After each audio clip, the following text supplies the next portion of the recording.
कभी कभी ये विचार मुझे बहुत परेशान करता है कि क्या सब कुछ हमारे नियंत्रण में है, या क्या हमारे पास वास्तव में कोई विकल्प है, या क्या हम अपने अतीत भविष्य की दिशा बदल सकते हैं।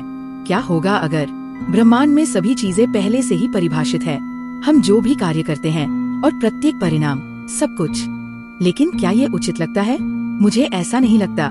यदि ये सच है तो हम सभी सर्वशक्तिमान भगवान या देवी पर विश्वास करके मूर्ख बन रहे हैं। उन्हें हमारे जीवन में कुछ महत्वपूर्ण भूमिका निभानी चाहिए, है ना? इसलिए हम उनके सामने प्रार्थना करते हैं कि सब कुछ ठीक हो जाए। और यदि किसी भी मामले में सर्वोच्च शक्ति की भागीदारी है और चीजें उनके तथाकथित वरदान वास्तव में हमारे प्रयासों का परिणाम के बाद बदलती है, तो क्या हम घटनाओं की इन सभी श्रृंखलाओं पर विचार नहीं कर सकते जैसे कि किसी ने पहले ही परिभाषित कर लिया हो? हमारे जीवन में इफ एल्स इफ कथन। यदि आप कड़ी मेहनत करेंगे तो आपको अधिक लाभ होगा, और यदि आप कड़ी मेहनत नहीं करेंगे तो आपको कम लाभ होगा। लेकिन पिछले कथन के ये दो भाग तभी आकर्षित करते हैं जब वे दो अलग अलग समय सीमाओं में घटित हो रहे हों। क्या होगा अगर ये दोनों हिस्से भी एक ही समय सीमा में समानांतर की तरह मौजूद हों? क्या इसका मतलब ये है कि दूसरी, तीसरी या नवी दुनिया भी अगल-गल अस्तित्व में होने की संभावना है? क्या इसका मतलब ये है कि हम यहाँ पूरा जीवन नहीं जी रहे हैं, बल्कि इफ एल्स इफ कथन का केवल एक परिणाम जी रहे हैं? क्या इसका मतलब ये है कि इस बात की बहुत अधिक संभावना है कि आपने इस ब्रह्मांड में अतीत में जो गलत निर्णय लिए हैं, वे दूसरे ब्रह्मांड में सही हो सकते हैं?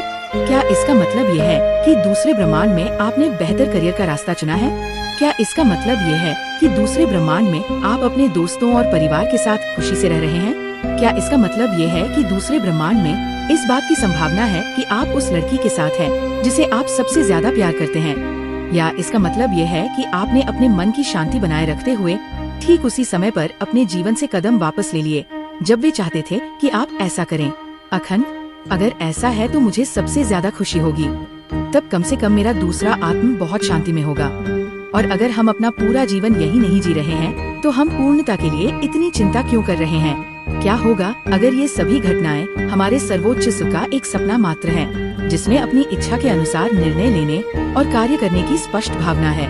क्या होगा अगर इन इफ एल्स इफ कथनों या सपनों के इन सभी रूपों परिणामों को एक में मिलाने का कोई तरीका हो? क्या यह हमें अपना तथाकथित जीवन अपनी इच्छानुसार जीने की पूर्ण स्वतंत्रता या आदेश नहीं देगा? क्या तब हम अपने स्वयं के भगवान या देवी नहीं होंगे?